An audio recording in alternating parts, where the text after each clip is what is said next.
Hospital visits may terrify you, but if you think about it, we visit with folks all the time, especially in the church.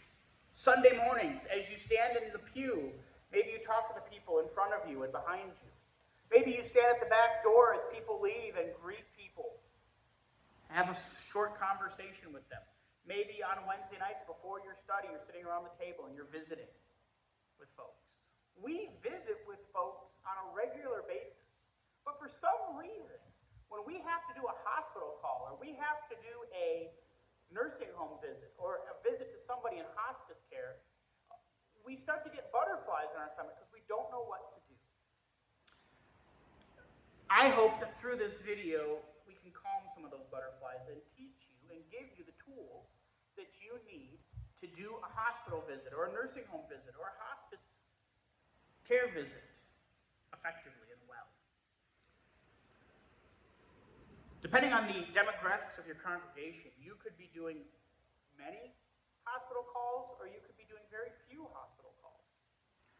I'm fortunate where I serve in Mount Airy, North Carolina, that I have not had to do many hospital calls.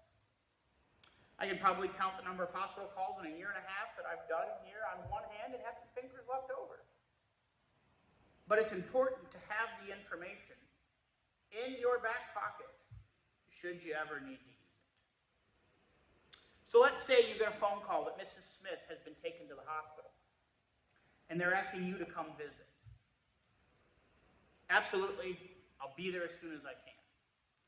Before you go, pick up the phone and call the hospital. The people who called you should have told you probably what hospital Mrs. Smith is in. Call the hospital. Say, hi, I'm Jeff Kimberly, and I'm the minister of the Mount Airy Christian Church, and one of my members, Mrs. Smith, is in the hospital, and I just wanted to know, do you have any special things that I need to know as a clergy? They may tell you that there's special parking for clergy, and to please park in one of those spots if they're available. They may tell you to bring your parking garage ticket, if they have a parking garage, to the front desk, and they'll validate it as clergy, and you will get out of the parking garage for free. They might tell you that clergy have badges that they wear at that hospital, and you need to go to spiritual services or another name that they may have for it and get you a badge. Knowing this information can allow you to allot the proper time for your visit. If you call the hospital and they don't have any of those things that we've talked about, just proceed on and do a visit. If they have a badge that you're going to need to wear, I always encourage folks, if you have something with the church logo on it, a polo shirt, or a shirt like this, something that has a logo on it for the church or the organization that you work for, or that you're with, wear it. Because it'll identify you quickly and easily as a person from that organization or that congregation. Once you have the badge, or whatever you have to do, you can proceed to your visit. Stop at the front desk before you go see Mrs. Smith. They may have told you when they called you, well, Mrs. Smith's in room 321. Okay, great. But there may be a special section that 321 is a part of that may have special rules. If you stop at the front desk, you can find that information out. It also is another point of contact with somebody in the hospital. They get to know you, you get to know them. They put a face with a name, so when they see you again, they know who you are. When I do a hospital visit, I always stop at the front desk and introduce myself. It may be somebody I've never seen before, or it may be somebody I've seen, and it's just a, hey, how you doing today? Have that point of contact. You just never know the seeds that you're planting. Go up, have your visit. Before you go in the room, if the door's shut, knock. Don't just enter. You never know what's on the other side of the door. So knock. Introduce, announce yourself. Hey, it's Pastor Jeff, and I'm here to see you. Can I come in? They may tell you to hold on a second. They may say, oh, it's not a good time. Could you come back? don't ever just barge in. If they say, hold on a second, if it's a voice not of Mrs. Smith or a member of your congregation, it might be a nurse or a family member, but knock and wait for a response. If the door's open, just tap on it, announce yourself, and walk in. And as you start your visit, I want you to remember these two things that you need to do. There's two questions I ask in every visit. And this is kind of all I do in the visit, is I ask these two questions. The first one is, what's going on? What's going on? Hey, Mrs. Smith, what's going on? Well, you know, I fell and I hurt my hip. Or, you know, my chest was hurting, and just to be safe, they brought me by the ambulance and ended up I was having a slight heart attack. Or, you know, I just didn't feel good, and this happened. That question, just what's going on, is a fact-finding question. It allows the person that you're visiting or the family to share with you as much or as little information about the situation as they're comfortable sharing. As you listen, take mental notes. What can I relate back to the church about Mrs. Smith? One thing I do, and you may want to consider this, is I have a notebook. I take this notebook with me when I do hospital calls. It usually sits in my vehicle. And I'll say, you know, Thursday, visited with Mrs. Smith at Northern Regional Hospital. That's our local hospital here in Mount Airy. Mrs. Smith came in. Mrs. Smith was in for blue. She's having this done. Just some notes that I can share with my prayer coordinator, with my elders, with the congregation on Sunday morning, that they can be praying for, that you can share in your prayer chain. But keep it simple.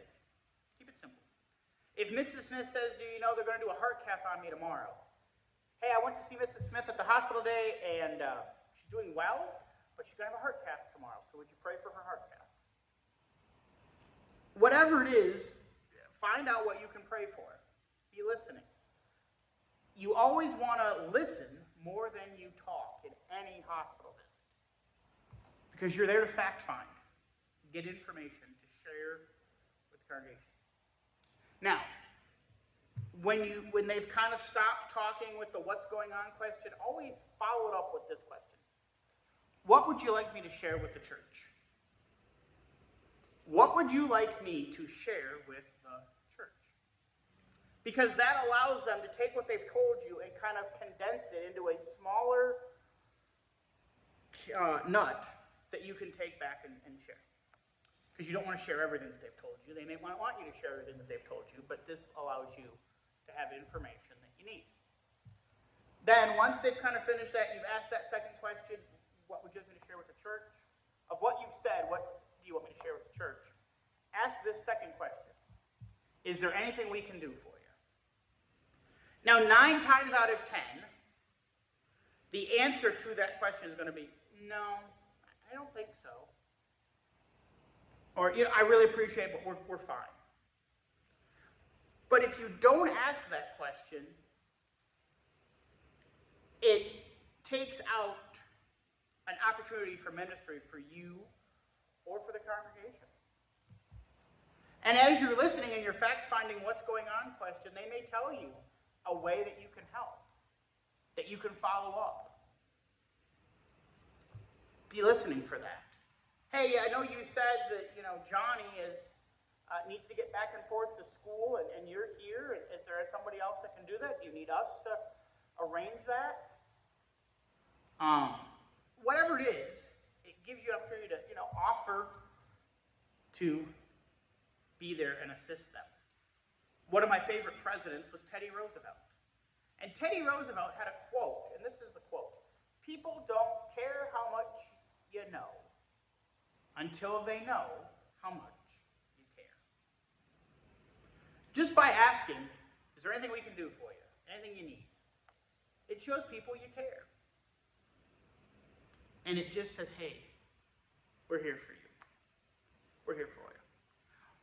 My hospital calls are no more than 20 minutes. I don't want to be there long and overstay my welcome. So I ask those two questions, I gather some information, and then this is what I'll do. I'll say, hey, before I leave, could I pray for you? Now, I've had a few people say no, and you got to respect that. But most of the time, especially if they're members of your congregation, they'll say, absolutely, please. Remember what you learned in your fact-finding, your what's going on question. Summarize it into a short prayer for them. Once you've had that short prayer, you say something to them to this effect. Hey, it was so good to see you. I'll come back and check on you in a day or two. If you need anything, call. 9 times out of 10, thank you, absolutely. Or, I think we're okay, but we appreciate you coming by. You'll hear something. There'll be some confirmation for you as you leave. Now, I've had this happen a couple times, is as you leave, they'll say, are you a minister?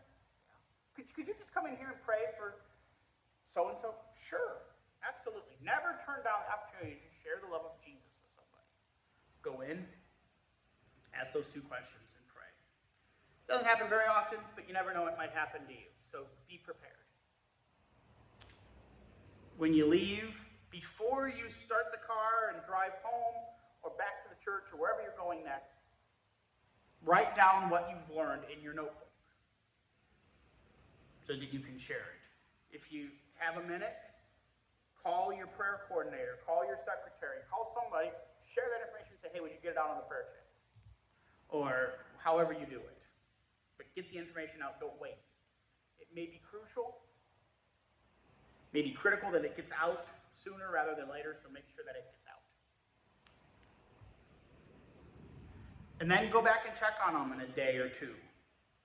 I don't go every day. If I have somebody in the hospital, I kind of skip a day. So like if I see them on Monday, I'll see them on Wednesday. If I see them on Tuesday, I'll see them on Thursday. And that just doesn't overstay your welcome with them. You're not buggy. They don't feel like you're bugging them, but they care. So figure out your rotation, your schedule. Now the same thing is true when you do a nursing home visit. Nursing homes won't probably have you wear a clergy badge. They won't have special clergy parking.